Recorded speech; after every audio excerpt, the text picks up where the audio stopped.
Welcome to our channel. Today we how to verify brand visibility with Moz for your dropshipping step by step clearly. To verify brand visibility with Moz for your dropshipping business, first, visit the Moz website. Create an account if you don't already have one.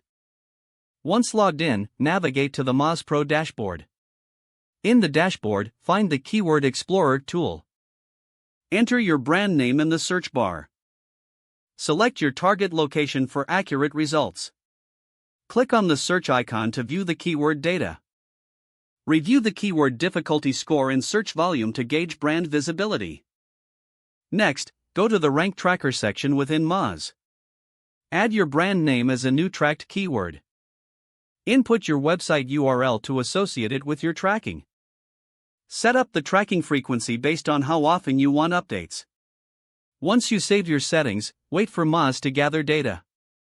After a few days, revisit the rank tracker section to check your progress. Note the changes in ranking position for your brand name.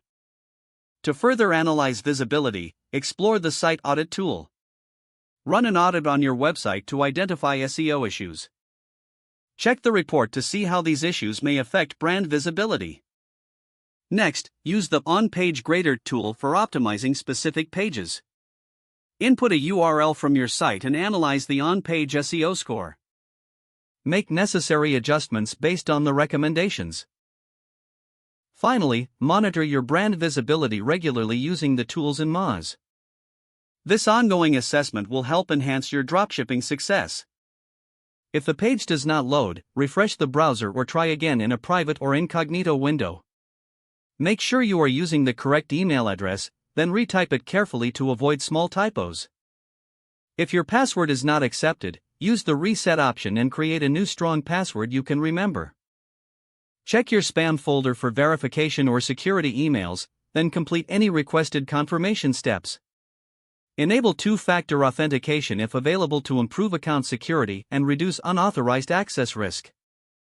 Don't forget to like this video and subscribe to our channel for more step-by-step tech guides.